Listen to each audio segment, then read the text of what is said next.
They said I was lucky. I almost believed them too. When I first met Arif, he was everything a girl was supposed to hope for. Polished, polite, with that smooth way of speaking that made every word feel like it had weight. He carried himself like a man who knew where he was going, and would gladly lead you there, hand in hand. My mother adored him immediately. My father called him a real man. My friends said I'd struck gold. And I was just grateful. He came into my life like a well-written script. I was 24, tired of messy dating stories and being told I was too ambitious.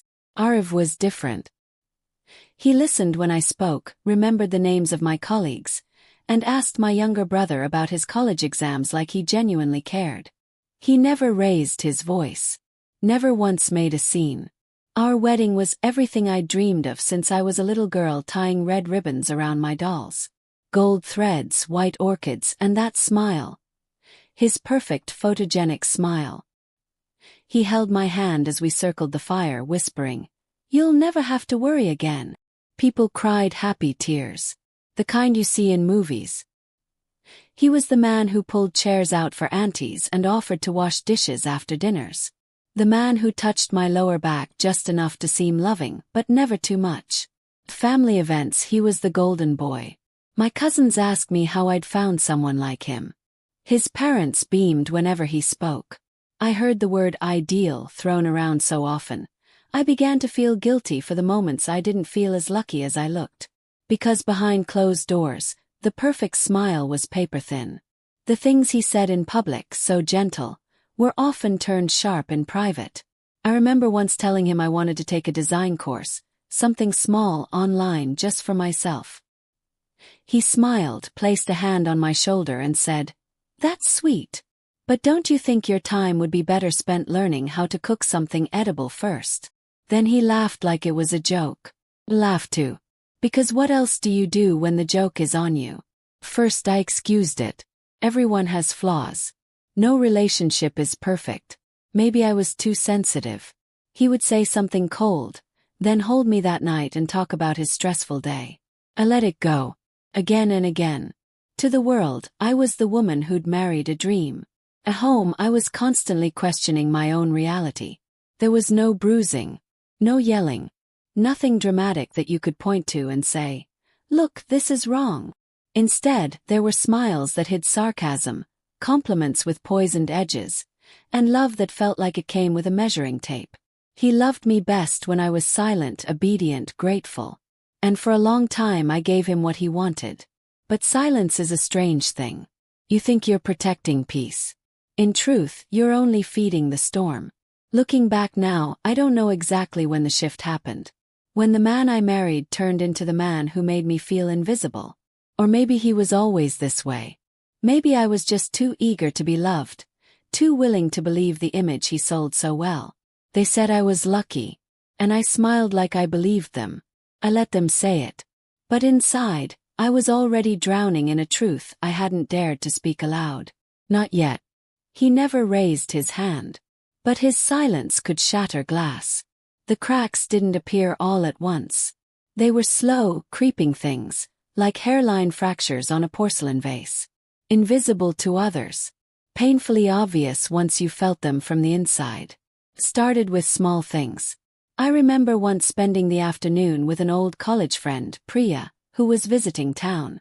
We laughed, reminisced, drank too much coffee. Came home happy, cheeks flushed.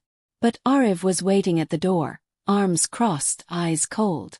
"I was worried," he said flatly. "Your phone was off." It wasn't. The battery had died mid-conversation. I explained that. He nodded but didn't respond. Just turned and walked into the kitchen. That night he didn't speak to me. Not even a good night. The silence stretched into days, thick and heavy. Finally I broke and apologized. For what I didn't even know. He held me then, told me he just wanted to know I was safe. That he cared too much. That I didn't understand how much he worried. "I only want what's best for you," he whispered, kissing my forehead. I felt guilty for making him feel that way. Looking back now, I realize how often I apologized for things that didn't require apology at all. My world began to shrink, one boundary at a time. Priya stopped calling. So did Artie, my cousin. You're always busy, they said. And I was. Or rather, Ariv made sure I was. Weekends became just us time. Dinners with friends were too exhausting. He said my smile seemed fake around others. Said I was the most myself when I was with him, and only him. First, it felt romantic, like we were building our own little world.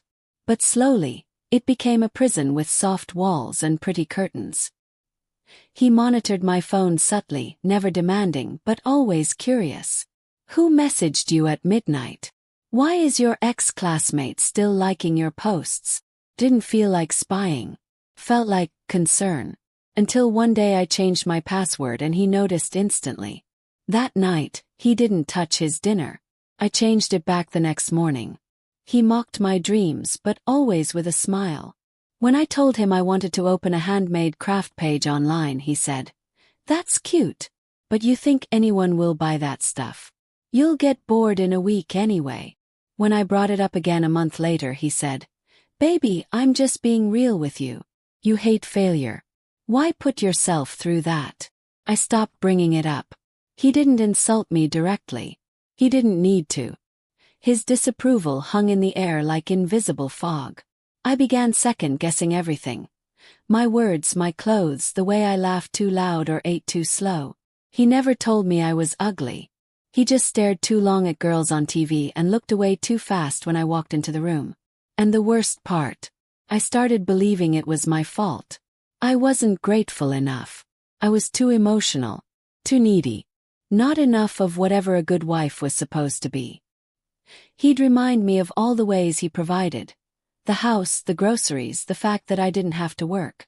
"Most women would kill to be you," he said once, when I asked if I could go visit my parents alone for the weekend. He stayed home. His punishments were never physical. They were worse. They were absences. Of affection, of warmth, of acknowledgement. Entire evenings where he wouldn't meet my eyes. Mornings where he'd walk past me like I didn't exist. I learned to measure my worth by his moods. And still, to everyone else, he was golden. Parties, he held my hand. Called me John in front of others.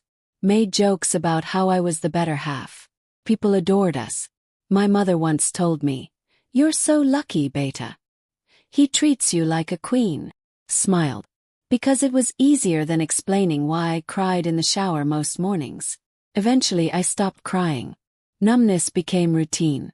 There were nights I lay awake next to him, staring at the ceiling, wondering if I was imagining it all.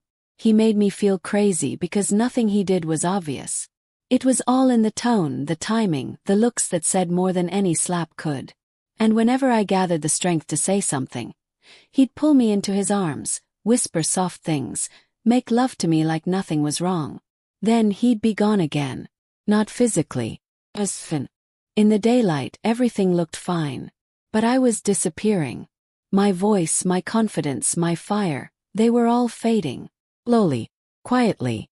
He never raised his hand. But his silence could shatter glass. I don't remember what the occasion was. A birthday, maybe. Or some cousin's engagement. The kind of family gathering where everything smells like cardamom and expectation, and everyone's pretending to be happier than they are.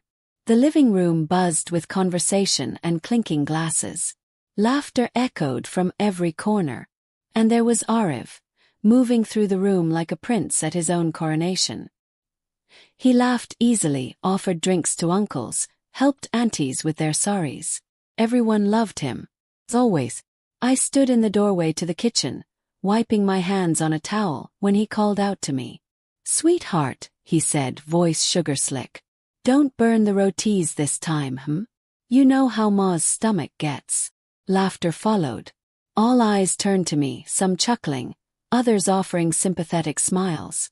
My own mother glanced at me, confused. Laughed too. It was brittle and tight. What else was I supposed to do? Later that night, while the guests were still sipping chai, I walked past the hallway and heard his voice coming from the guest room. Soft, conspiratorial. The door was half closed.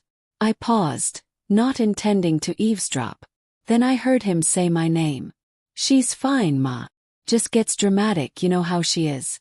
Always overthinking. Honestly, I have to manage her moods more than anything else. His mother must have asked something. I couldn't hear her reply. He continued, voice light, amused. No, she's not working. I told her, why stress yourself? But she keeps wanting these silly hobbies. Last month she said she wanted to start a craft business online. I just smiled and let her talk. Let her feel useful. Something in me froze. I walked away before I could hear more. Not because I didn't want to, but because I already knew exactly what he would say. I had known it all along. Later that night, after the guests left, he went to shower. I sat on the edge of the bed, hollow and numb. His phone buzzed next to me. I don't know why I picked it up. I hadn't done that in years. Not since the password incident. But this time it was open. Maybe he was careless. Or confident. I opened the WhatsApp chat with his best friend, Samir. They talked often. Always casually, nothing alarming. But then I saw a voice note. 1 minute, 24 seconds. I hit play. And I heard him laugh. She cried again yesterday.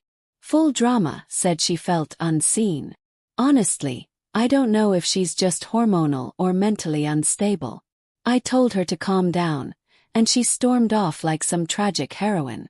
Bro, it's exhausting. But hey, at least the sex is good when she's in those moods. The voice note ended. My vision blurred. My throat closed. I couldn't breathe. Played it again. And again. And again. I needed to be sure I hadn't imagined it. That was the moment I realized I wasn't crazy. He wanted me to be. Every doubt, every apology, every time I questioned my sanity, it was his design. Careful erosion. And I had let it happen because he never hit me, never shouted, never left a visible mark. But now I saw it all clearly. He needed me to feel small so he could feel big. He needed me to think I was fragile so he could play the savior. And worst of all, he needed everyone else to believe the story he built. The doting husband. Patient man. The one who tolerated a difficult wife. I sat there in the dark, phone in my shaking hands, listening to that voice note over and over until I couldn't cry anymore. Something broke inside me. Not like a scream, more like a door quietly opening after years of being locked. For the first time in years, I didn't feel afraid of him. Felt angry. I didn't confront him that night. He came out of the shower humming, towel slung low on his waist, kissed my cheek like nothing had happened. Let him. I lay beside him in bed, my body still, my mind wide awake, listening to the rhythm of his breathing as he drifted to sleep beside me. Content, comfortable, unaware that something in me had shifted permanently. Anger is loud. But clarity, it's quiet, dangerous, precise. I began collecting the truth, piece by piece. Not for myself anymore. I already knew what he was. I needed others to see it too. The family who worshipped him. The friends who called me lucky. The people who once told me I was overreacting. I started with the voice note. I saved it in 3 different places. Then the texts, the ones where he mocked me to his friends, dismissed me to his mother.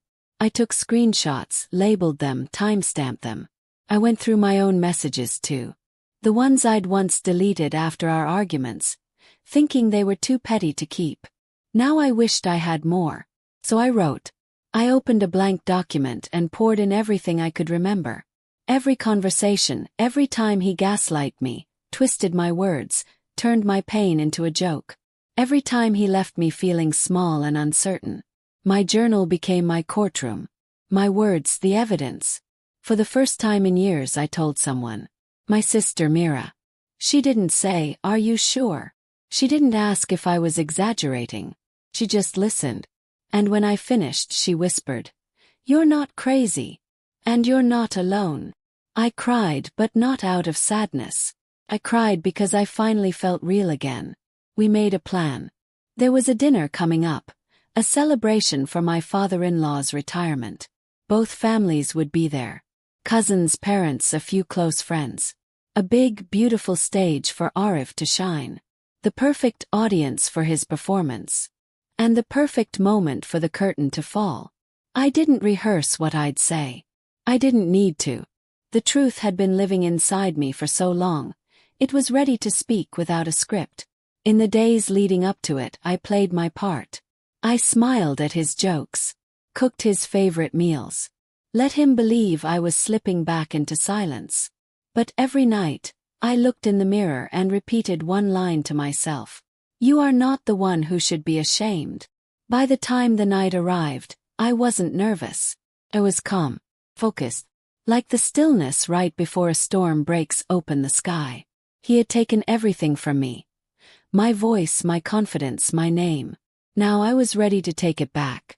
The dining table was overflowing. Plates of biryani, bowls of korma, platters of sweets lined up like ornaments. Laughter bounced between conversations. My mother-in-law praised the lighting. My father was cracking an old joke. Glasses clinked. Cameras flashed. It was everything Arif loved. Attention, admiration, the illusion of perfection. I sat between my sister and cousin, smiling politely, spooning food I couldn't taste onto my plate. My heart was calm, steady. It didn't feel like fear. Felt like clarity. Arif stood up, tapping his glass for attention. He always liked to be the center when the room was full. I just want to say, he began beaming, how grateful I am to be surrounded by such a beautiful family. And of course, he glanced at me with that practiced, polished smile. My wife, my emotional anchor, even on her, let's say, more intense days. Laughter rippled through the room. Few people chuckled uneasily. My mother's brow furrowed. My sister shot me a look. I felt her hand brush mine under the table. Arif continued, savoring the spotlight. You all know how she is.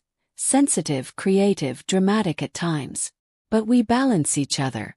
I ground her, and she reminds me to be soft. That's what love is, right? He was good.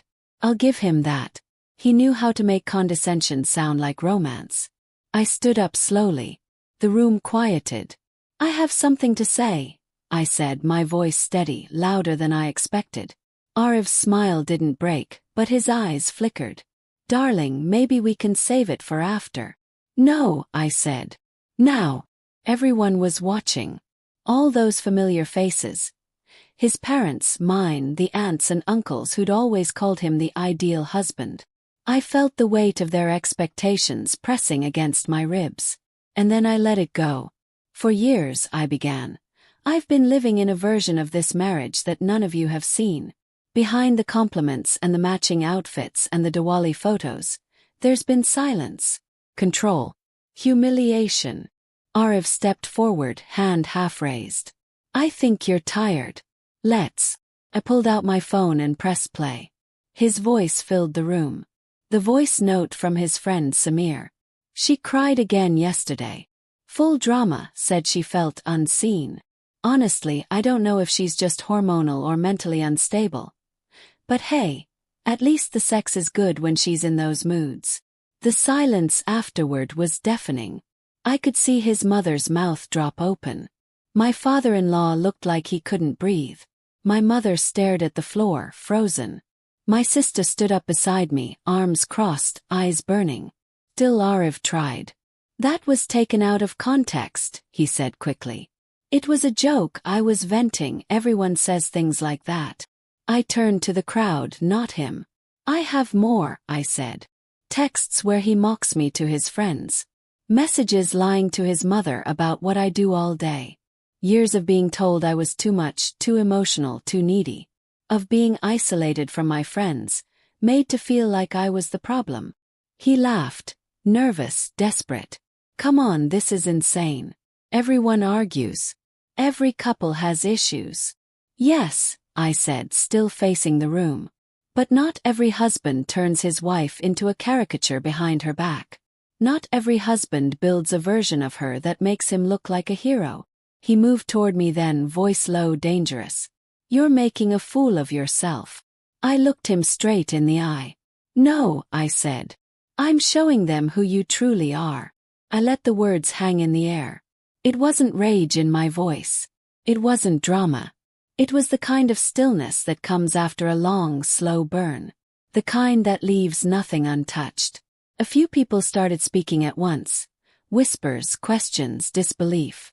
His father looked stunned. His mother kept blinking like she couldn't reconcile what she heard with the son she thought she raised. Arif stood frozen, his charm peeled back, his lies exposed. He looked small for the first time in his life. I wasn't crying. I wasn't shouting. I was done begging to be heard. I handed my phone to my sister, who began showing messages to my mother and a few relatives. No one was looking at Arif anymore. "I'm not asking you to choose sides," I said to the room. "I just want you to know the truth. So the next time you praise him or call me lucky, you'll at least be honest with yourselves." He turned and stormed out. Slammed the front door behind him. No one followed. I wasn't asking them to believe me. I was showing them who he truly was. The silence after he left was louder than the confrontation itself. No one knew what to say. The air was thick with disbelief, shame, something raw and bitter none of them could quite name. Some people stared at their plates, pretending to eat. Others avoided my eyes entirely. A few quietly got up and left, making polite excuses, as if the truth were contagious. But some stayed. My sister didn't leave my side. My father came to sit beside me, his hand trembling slightly as it rested on my shoulder. My mother didn't speak for a long time, but when she finally looked at me, her eyes were glassy and wet, full of something that might have been sorrow or guilt or a belated understanding. His mother kept murmuring, "He wouldn't, he couldn't," but her voice sounded unsure, like she was trying to convince herself more than anyone else. His father said nothing. He just sat back, quiet, broken in a way I hadn't seen before. And I didn't cry. For the first time in years, I didn't feel small. I didn't feel like I had to shrink to make room for anyone else's comfort. Felt so. Like the dust had settled. Like the storm had passed and left behind nothing but ashes and air. He was gone. The illusion was gone. And in the ruin I stood untouched. The pain was there, yes, but it was different now. It didn't own me. It didn't define me. It was simply what was left after the fire had burned everything fake to the ground. And what was left finally was mine that he moved out 2 days later. No goodbye. No explanation. Just a note on the kitchen counter that read, "You'll regret this." But I didn't. I packed my things slowly, intentionally. Not as an escape, but as a return to myself. I found a small apartment with quiet windows and a creaky floor I loved instantly. It wasn't perfect, but it was mine. I started therapy. At first, I was scared I wouldn't know what to say. But when I opened my mouth, the words came like a flood. Years of silence breaking free. I also joined a support group for women who had lived through what I now had the language to name. Emotional abuse, coercive control, gaslighting. We didn't share sob stories. We shared strength. I began writing again. Just for myself. Just to remember the sound of my own voice. People still talk. Some whisper, some praise, some pity. Let them. Their opinions don't live here anymore. I am not a victim. I am a woman who spoke. They still say I was lucky. And now I finally agree. 'Cause I got out. 'Cause I found my name. Because I remembered who I was and said it out loud.